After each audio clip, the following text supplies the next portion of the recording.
Hi, welcome back. I'm Cynthia. I'm here with Doug, and we'll help you make money in the stock market with information you will not find anywhere else because we are Wall Street Media. Hey, we've got exclusive stuff from Fox-Pitt. Fox-Pitt. Now tell us about Fox-Pitt. Now I'll tell you first, and then Doug, you can tell them in greater depth.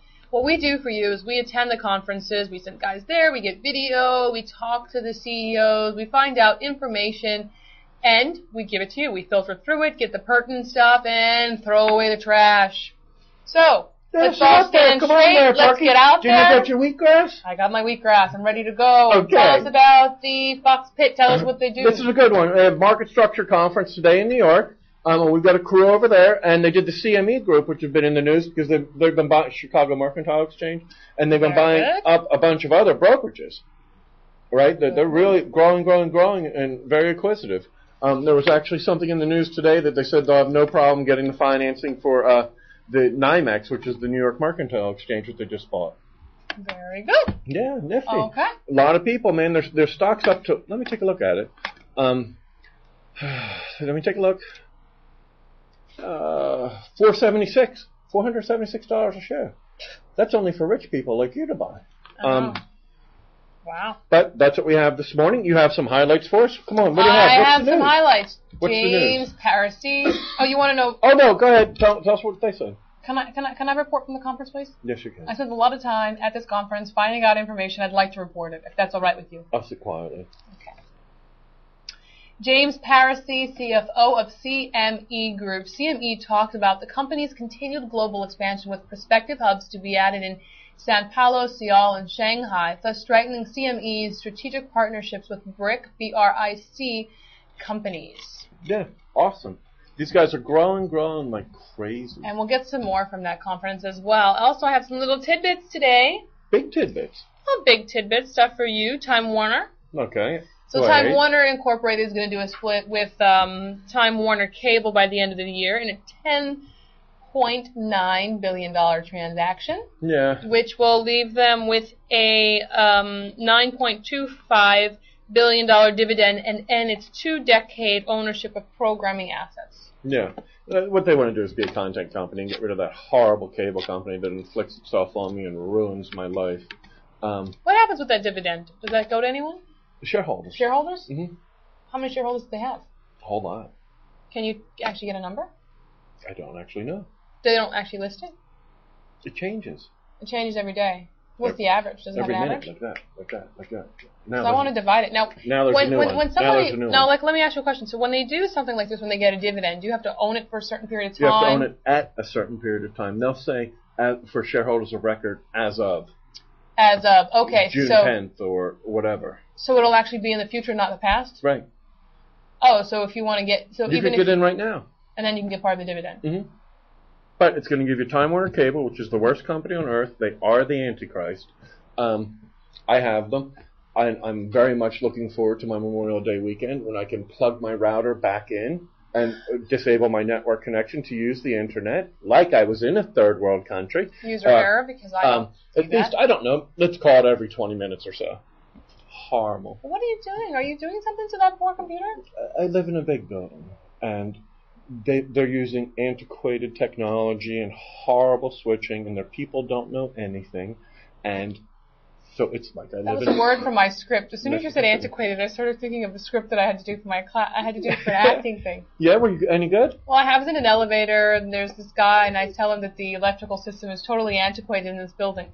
Do you? I do. Are you complaining? And then I said, what was that? Are you complaining? And then he goes, yeah, that would be that antique wiring. Method acting. Oops, I'm sorry, John. I'm going into Meisner, but anyway. When are you going to do that? That's the thing. I didn't want to break it to you just yet. Don't be breaking anything to me. It's a 6-week program, and it's 5 days a week from 9 to 5. How about if you start in July? So I'm going to come in the morning with you. You can start in July. I'm going to come earlier than 9. When does it begin? It begins on June 6th. No, what I'm going to do is come in the morning. Okay. Or in the afternoon. Okay. So you can have me in the morning. Okay, super. Okay, and I'm better in the morning. Yeah? I'm fresh. Yeah, but maybe you're more energized after a day of Meisner acting learning. Please, I'm going to go home and eat some ice cream after that. Okay, anyway, no, HP. Not. You know what? Ice cream's good for you. It's good for me. Yeah. Ice cream affects me in only good ways. Okay. Anyway, HP, the second largest acquisition in 69-year history. A lot longer than I've been alive, probably 3 times as I've been alive. is going to acquire electronic data science. No, 3 times. Electronic data Sciences Corp for Systems. Thank you. I couldn't read my own handwriting. Yes, it's Ross Perot's company. Oh, great. You know Ross? Just what we need. I know Ross. He ran for president. I liked him. I wish he was going to be president. He would have been a good president, yeah. He's too much of a small man. I know, but again, he's not much smaller than Bush. He's a tough guy. Who do you want now? You don't want to talk about that. I don't want anybody now. McCain, I'll take. Obviously the other two are the Antichrist. I may have to leave the country if either the other two communists win. Well, I don't think that Hillary has a chance at winning, to be honest with you. No, the other guy, he's a clown. He's an idiot and a moron. Barack? Yeah, he's an idiot. Oh, he's a moron. Moron? Yeah. Where do you go to school? Do you see this ball? This ball is smarter than he is. This ball got higher scores on the SATs than he did. I got a higher score on the SATs than you did. Yeah. 1490. 1590. 1590? Yeah, I got one wrong. 10 points. Yeah. You beat me by 100 points. What else do you have for us? Do you get a full scholarship to college? I did for sports. I did it for academics. Yeah? Yeah. With 1590, you didn't get a full scholarship for academics? I wanted to play sports. That's absurd. Anyway. Well, alright, so I got some news about American Airlines. It's all their fault. If we never would have downgraded flying. Mike, can you cut to the video? I love flying. I love flying, Doug. I don't know what you're talking about. Flying is great. Flying doesn't bother me, Doug. Flying doesn't bother me. It's the airlines that bother me. Now, I was very happy with my platinum status with American Airlines, and you know what they tried to do? They tried to extort me. They then called me up, and they said, by the way, you didn't fly enough with us this year, so we're going to downgrade you to gold status. If you'd like to keep your platinum status, please send us $700. They heard about the New Jersey thing, huh? They tried to extort me for $700 to keep my platinum status. They were watching the show. Did you hear that? Yeah. Please send us $700. Use my address and then they called you? And I said, no, I will not be extorted. And then you know what they said? Jump in a lake. Yeah, pretty much. And next time I went to the airport, flying to Australia, I come in, and I said, yes, I'd like to use the lounge, please. She goes, that'll be $50. I said, for your stupid lounge? $50. I said, I'm flying to Australia. She said, it's all right. My ticket wasn't enough. My ticket was $3,500. That's not enough for you? Have some more ice cream. That's how it starts, pumpkin. Anyway, so as karma would have it. Soon men are going to be walking towards the door and expect you to open it for them.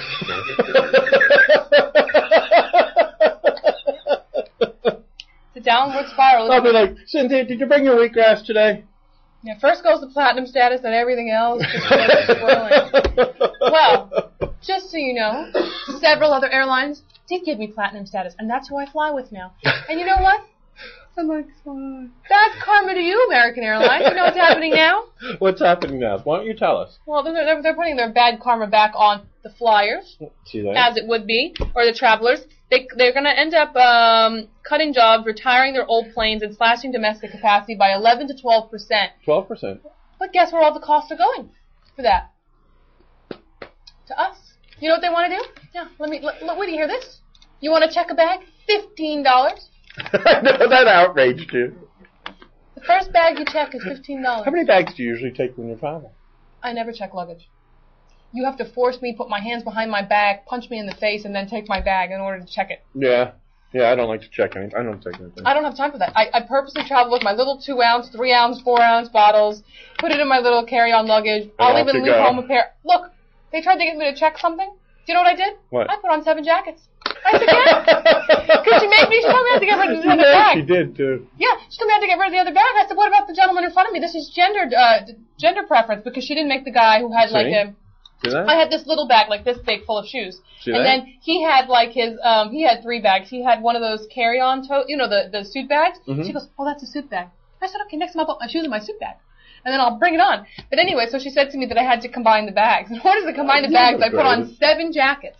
I put on 7 jackets. You know she did. I promise you, I do not joke. You are stubborn. And you are stubborn. She's like, can you get out of the security line? I'm like, no, I can't. I'm putting on the jacket. Yeah, that was Delta. Because the Delta shuttle, we go over to Boston. You can't... yeah, Delta stinks, man. You only can bring so much. Well, I mean, the only airline that's actually good is Virgin Atlantic. And you got you guys that you like. I like Air India. I flew Air India once. Oh, if I fly them to London I'll tell you the problem time. with Air India. I like Singapore. The problem with German like Singapore. The problem with Air India is that they delay their flights a lot. Do you know what's... And you wait a lot in line. Can I tell you something? No, never. They escort me through, take my bags, everything. Air India, I've never been delayed. I've never waited. I told that to 3 people, right? I told it to Andy. He went. They delayed it by 24 hours, right? And he says, "Oh yeah, thanks very much, mate." No, they delayed me. They delayed me by like 12 hours. I told Tina, right? They delayed her by 12 hours, right? And I told Perry. He got cramped in. I didn't know that he's a cheap British bastard. I didn't know he didn't fly first class. He flies coach. So they had them all crammed in, and they were 12 hours late, and all I got were nasty British emails. If you're gonna fly Air India, you have to fly first class. Because the thing is, it's fabulous. But if you fly coach, it's only like $300 to Britain, to England. The thing is I went over with the head of their parliament. They were very nice. I went with the head of their parliament last time. They were insisting that I eat on the plane. Because I was like just trying to sleep. They were like, "You're not going to eat?" I know, they're very proud of their food. They're very proud of their food. No, please, they tried to just force feed me. I didn't eat. And they were like, "Oh, I eat. Their food's very good." You sure you don't want to eat? They came to me like 5 times about eating. They're pretty girls that are stewardesses? I don't know. I was sleeping, Doug. I didn't notice. I did. All I knew was that I was 12 hours delayed. And I had to wait in the line. It was like a third world country, honestly. It was wonderful. Every time I take it to London, every time it's wonderful. You got people with these huge suitcases. They're traveling. I think they were 7 suitcases. Like 8 feet of free space. Anyway, good for you. Good for you. Anyway, that's all I have for you. That was the karma that got American Airlines. That's what happens when you downgrade me from platinum to gold. Try it. Let any of my other memberships try it. And you know what will happen to you? Your hair looks great today, by the way. Thank you. It looks fantastic. That's because as soon as I found out I was gold with American Airlines, I went out and bought a new curlers. Yeah? Yeah. You're going to do another Clairol box, maybe? I am. They said that they loved me yesterday. They said, "Cynthia, you're so nice. We love Your hair you so much." It looked better yesterday. Well, that was because I didn't wash it today. I wash my hair every 3 days. Yeah? No, it's true. Because I have very... Is that good for it? Yeah, it's very good. It gets the oils... That's why I have such healthy hair, because I let the oils run through. But then I have this spray that actually dry, like a little powder spray. It will take out any excess oils. Okay. No, it really is the truth. Good. And then if I actually do wash it, I'll use conditioner, not shampoo. So I don't strip my hair. Why don't you tell the nice people, click the feedback button, tell us what stocks they're owning. Click the feedback button, and if you want more tips, beauty tips, just send us any of your beauty questions down there below on feedback. I'll be happy to answer them. Is that what's going to happen? Wall Street Media is going to turn into Cynthia's beauty column? Yes. Beauty and health columns? It drives Tyler crazy. It does? Yeah. One of the shows, I forget which one, like a week or so ago, I wasn't paying attention, and he calls it Stock and Beauty Tips, was the headline. And said something about Cynthia's massive ego. You gotta watch Tyler. I have a lot of beauty tips, actually. As a matter of fact, I am going to start one. Let's talk about this. We've got to start my own little column. Anyway. Tell people to click the feedback. If they click the feedback and say that's what they want, that's what we'll give them. We got oodles and noodles of information. We have the Fox. We had Wedbush. We had And it's so nice of you to stick around. Because JMP tidbits. doesn't end until like 7 o'clock today. I'm sorry. I'll see you guys tomorrow morning. No. I don't even listen to anything he's saying. I do have other things to do, Doug. What? What do you have to do today? Appointments. What do you have to do today? I have appointments this afternoon. How about if we follow you around the camera today? Okay. And we show a day in the life of camera. Cynthia. Anyway, thanks for joining us. You know you're going to Pinkberry and back to the couch. I know, I've never been to Pinkberry in my life. No, I thought you liked them. I didn't like them. Someone told me to try it. I never made it there. Yeah, anyway, if you click below, you can leave some feedback. We're here every day at Wall Street Media at www.wsnco.com. Thanks again. Wow, 14 minutes? See you tomorrow. Thank you.